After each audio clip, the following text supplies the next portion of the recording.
Hello guys, welcome back to study. This is Dheeraj Kumar. आप लोग बहुत ज़्यादा परेशान थे, कोस्ट गार्ड नावी का कोई अपडेट ला दो। देखो मेरे जो स्टूडेंट्स हैं ना, वो कोस्ट गार्ड को लेके बड़ा मेरे पे बिलीव करते हैं।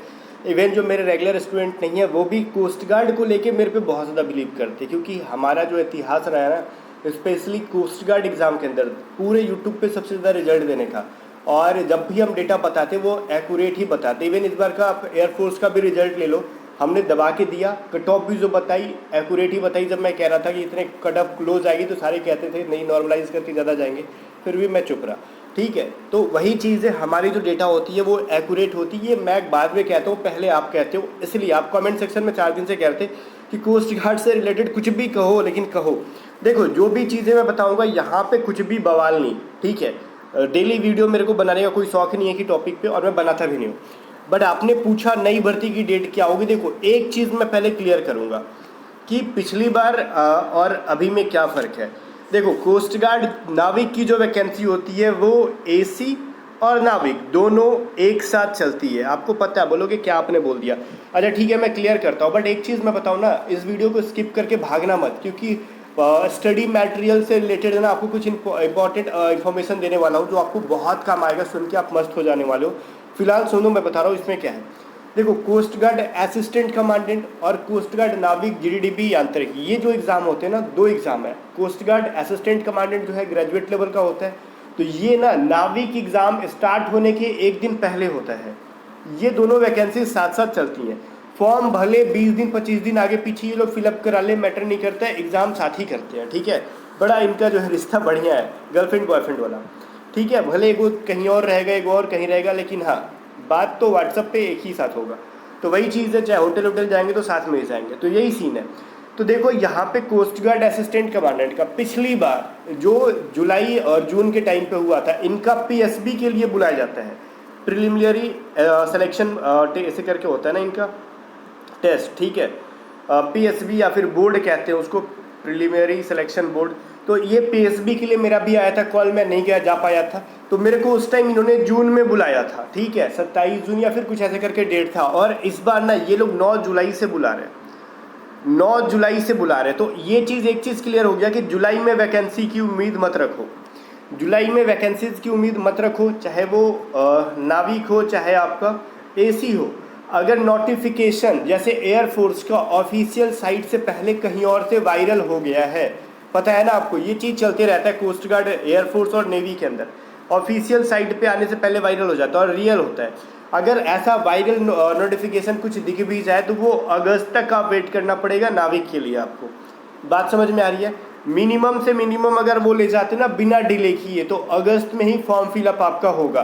तो आप जुलाई में एक्सपेक्ट मत करो, बिल्कुल भी अगस्त में फॉर्म फिलअप का वेट करो। ठीक है, पहली बात तो ये। और भी क्या बोलते हैं उसको, इंपॉर्टेंट चीज़ें मैं बताने वाला हूँ इसके अंदर।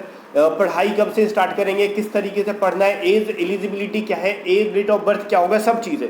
बट जो ये इंपॉर्टेंट चीज़ें मैं बताने वाला था वो चीज़ सुन लो।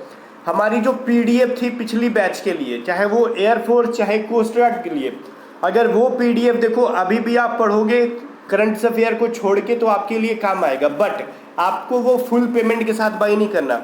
ओल्ड पीडीएफ जो अभी नोटिफिकेशन आने से पहले बाई करेंगे उनको 50% डिस्काउंट पे मिल जाएगा, चाहे आप एयरफोर्स का हो चाहे कोस्ट गार्ड का हो। और मैं कहता हूं कि आप कोस्ट गार्ड सेक्शन 1 के लिए और एयरफोर्स वाई ग्रुप की पीडीएफ को 50% डिस्काउंट वाली ओल्ड वाली बाई कर लो और अभी उनको प्रैक्टिस में लाओ। जब नई आएगी तब आएगी, ठीक है, नई वाली। फिलहाल आप ओल्ड वाली बाई करो। बाई करने के लिए आप व्हाट्सअप कर लो 7279047787, और ये 50% का डिस्काउंट जो है ओल्ड पीडीएफ नोटिफिकेशन आने के बाद ये चीज़ें बंद हो जाएंगी। और हमारी पीडीएफ पढ़ो, ओल्ड वाली भी और नई वाली भी। कहीं से कोई बुक्स वगैरह पढ़ने की जरूरत नहीं पड़ेगी। ये चीज़ तो हम ताल ठोक के बोलते हैं ना हर साल, जब रिजल्ट आता है तो आप बोलते हो ये चीज़ कि हाँ सर आपने जो बोला था वो सही बोला था। तो जो चीज़ें थी मैंने बता दी। और जहाँ तक देखो, अगर आपने कहीं से भी कोई कोर्स नहीं किया है तो कोस्ट गार्ड के लिए और एयरफोर्स के लिए, दोनों को बता रहा हूँ मैं आपको, इसकी पेड बैच आपकी स्टार्ट हो चुकी है A to Z study app के ऊपर। तो A to Z study app का लिंक मैं आपको डिस्क्रिप्शन दूंगा। देखो एक चीज़ मैं बताता हूँ, कोस्ट गार्ड चाहे आप जीडी का एग्जाम दोगे, डीबी का दोगे, यांत्रिक का दोगे, सेक्शन 1 तीनों के अंदर आता है 60 नंबर की। और मैक्सिमम बच्चे जो फेल होते हैं वो सेक्शन 1 के अंदर होते हैं। तो सेक्शन 1 की हमारी जो प्राइस है वो 900 रुपये है। ठीक है, और 12-13 रुपये या फिर 20 रुपये टैक्स लगते हैं, वो अलग से। इसके अंदर आपको ना कंप्लीट सेक्शन 1 की वीडियो क्लासेस, रिकॉर्डेड क्लासेस मिलती हैं। आप जितनी बार चाहो 1 साल तक देखते रहो। टेस्ट सीरीज आपको हमारा जितना आता है, और हमारा जो नया पीडीएफ आएगा, पेड पीडीएफ और ओल्ड वाली पीडीएफ भी, सब इसके अंदर आपको मिल जाती है। अलग से कुछ बाई नहीं करना पड़ता है।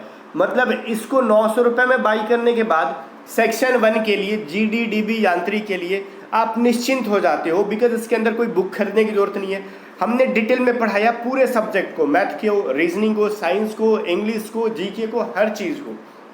तो ये ज्वाइन करने के लिए आप A to Z study app को डाउनलोड कर लो। अगर आपको समझ में नहीं आता है कैसे बाई करना है इसके ऊपर, तो व्हाट्सअप करके पूछ लो आप 7279047787 पे। अब हम आ जाते हैं एज की एलिजिबिलिटी पे, ठीक है। वैसे एयरफोर्स का भी बैच स्टार्ट है, उसकी प्राइस 600 रुपये है, आप उसको भी बाई कर सकते हो। बट यहाँ पे एज एलिजिबिलिटी के बारे में बता रहा हूँ। देखो, अगर आप UR कैटेगरी से हो या फिर आप EWS से हो, अच्छा ठीक है, एज की एलिजिबिलिटी बताने से पहले एक चीज़ मैं बताऊँ आपको। बच्चों सुनो, EWS सर्टिफिकेट नोटिफिकेशन आने से पहले बनवा लो।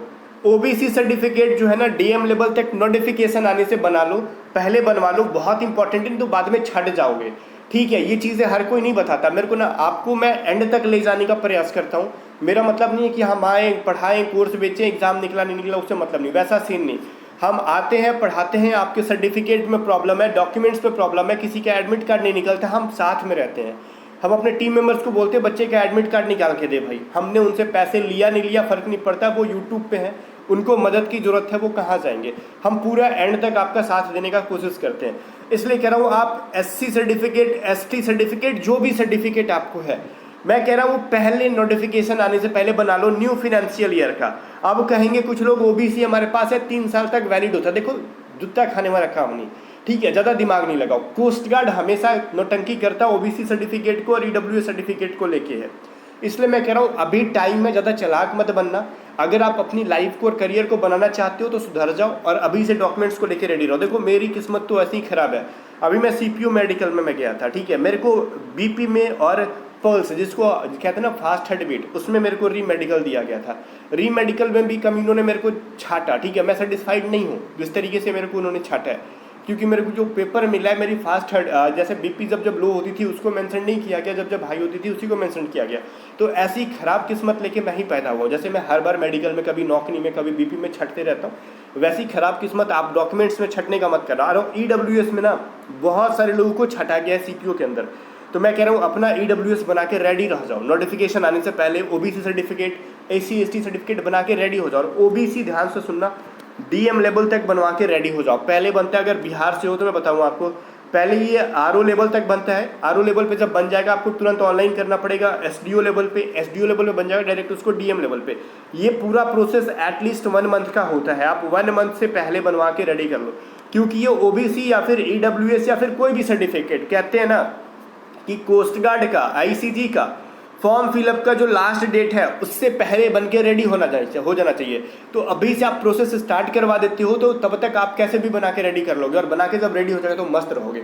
आधार कार्ड में कुछ एरर है, सुधरवा लो अभी, बाद में नौटंकी करोगे तो फिर मदद नहीं करेंगे हम लोग। अब आ जाओ एज के ऊपर चलते हैं।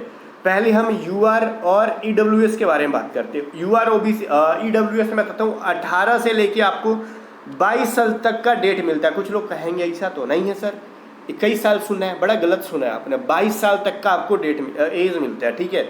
अब अपना 22 साल आप काउंट करते रहो। हर इंसान का एज एलिजिबिलिटी तो देख नहीं सकते। आप 22 साल तक अगर कंप्लीट नहीं हुए तो आपको मौका मिलेगा, आपको कोई एज में रिलैक्सेशन नहीं मिलेगा। लेकिन सुनो, अगर आप OBC से हो तो कोस्ट गार्ड के अंदर OBC और SC ST को एज में रिलैक्सेशन मिलता है। अगर आप 22 साल क्रॉस कर चुके हो तो 3 साल आपको एक्स्ट्रा मिलेगा। मतलब आप 25 साल तक के होने वाले हो तो भी आप फॉर्म को फिल कर पाओगे, चाहे GD हो, चाहे DB हो, चाहे यांत्रिक हो। अगर आप SC ST से हो तो आपको 5 साल का एक्स्ट्रा मिलता है। मतलब 22 + 5 27 साल तक अगर आप नहीं हो जाते हो तब तक इस फॉर्म को फिल कर पाओगे, चाहे GD हो, चाहे DB हो, यांत्रिक हो। तो जनाब OBC और SC ST अपने एज को लेके रोना मत रोना, पहले सर्टिफिकेट बना के तैयार रखो, आपको एज में रिलैक्सेशन मिलेगा। UR और EWS को रोना है थोड़ा सा, बिकॉज इनको एज में कोई छूट नहीं मिला, बट EWS को मार्क्स में थोड़ा सा रिलैक्सेशन मिलता है। तो आप लापरवाही नहीं करना, EWS बनवा के रेडी रहना है, बिकॉज EWS का कट ऑफ UR से कम जाता है। अब देखो, एक फ़ायदा सर्टिफिकेट का और होता है, चाहे आप EWS से हो, चाहे आप ओबीसी से हो, चाहे आप एससी या फिर एसटी से हो, अगर आप यूआर का भी कट ऑफ पार कर जाते हो ना, तो मान लो ईडब्ल्यूएस के अंदर 100 सीट है मान लेते हैं, ओबीसी के अंदर भी मान लो 100 सीट है, और एससी एसटी के अंदर मान लो 70 सीट है, और यूआर के अंदर मानते हैं 200 सीट है, तो कोई ओबीसी का सोचेगा कि मेरे पास तो 100 सीट है। ऐसा नहीं है। अगर आप ओबीसी से हो ना, अगर आप यूआर की कट ऑफ पार कर जाते हो तो आप यूआर की सीट पे फाइट करोगे, मतलब आपके पास कुल मिला के 200 प्लस 100 मतलब 300 सीट बनते हैं। अगर ईडब्ल्यूएस वाले यूआर की कट ऑफ पार करते हैं तो उनके पास भी अपना सीट और यूआर का सीट दोनों मिला के सीट काउंट करो। अगर एससी एसटी भी अगर आप कट ऑफ पार कर जाते हो यूआर कैटेगरी की, तो अपनी सीट और यूआर कैटेगरी की सीट को मिला के काउंट किया करो।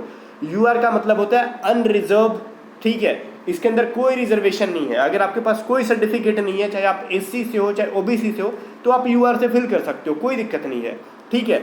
इसलिए ये ओपन वैकेंसीज होती है, इसमें कोई भी फाइट कर पाता है और कोई भी एंटर कर पाता है, बट उसमें कुछ लिमिट होती है। आपके पास ओबीसी से एज रिलैक्सेशन नहीं होना चाहिए, एससी एसटी से एज रिलैक्सेशन नहीं होना चाहिए। हाँ, ओबीसी सर्टिफिकेट है, बढ़िया है, आपने एज में रिलैक्सेशन नहीं लिया है, बढ़िया है, तब आप यूआर में चल जाओगे। लेकिन आप 22 साल से ज़्यादा हो जाते हो, उस कंडीशन में तो आपने ओबीसी का दुगना फायदा लिया। एक तो मार्क्स में भी रिलैक्सेशन, आपने एज में भी ले लिया।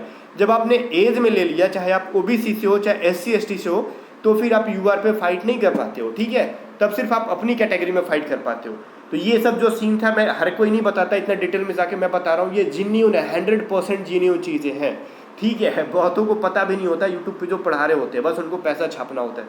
तो मैं डिटेल में बता रहा हूँ, बिकॉज मैं उतना रगड़ के, मतलब खुद को मैंने अपने को रगड़ा है, मैं रगड़ा खा के आया हूँ, बहुत धक्का खाया मैंने लाइफ में, ठीक है। इस तरीके से छटाना, कभी फिजिकल कभी मेडिकल, अपने बस का बस समझ में आता है कि रिटेन ही है, रिटेन के अलावा मैं यूजलेस हूँ। मेरे से फिजिकल मेडिकल ऐसा फील होता है कि यूजलेस हूँ। फिजिकल तो फिर भी मैं आपके लिए कर लेता हूँ, मेडिकल में ऐसे ऐसे चीज़ों में मैं छटता हूँ ना कि मैंने कभी एक्सपेक्ट नहीं किया हो। मेरे को बड़ा दुख हुआ इस बार सीपीओ में, जिस तरीके से मैंने बीपी में मेरे को आउट किया गया, ठीक है। चलो, बट इतना कहूँगा, मेरा अभी सीपीओ का मेडिकल था मुजफ्फरपुर में, अभी तक का लाइफ का सबसे ख़राब मेडिकल चला था। अगर इस पर सीबीआई जाए से बैठ जाना तो बहुत खुलासा होने वाला है, बट बैठेगी नहीं, मेरे को पता है, इतनी छोटी छोटी बात पे सीबीआई जांच नहीं बैठती है। बट फिर भी आप आ जाओ फिर से। अगर आपको पीडीएफ बाई करनी है, ओल्ड वाली 50% डिस्काउंट हो जाएगी, 7279047787 पे व्हाट्सअप करो, या फिर आपको कोस्ट गार्ड नाविक जीडीबी यांत्रिकी की पेड बैच लेनी है तो एटीट्यूड स्टडी ऐप को डाउनलोड करो, या फिर आपको सिर्फ टेस्ट सीरीज लेनी है तो वो भी आपको यहाँ पे मिल जाएगी। मिलते हैं नेक्स्ट वीडियो में, तब तक बाय बाय। वीडियो को लाइक करके शेयर कर दो।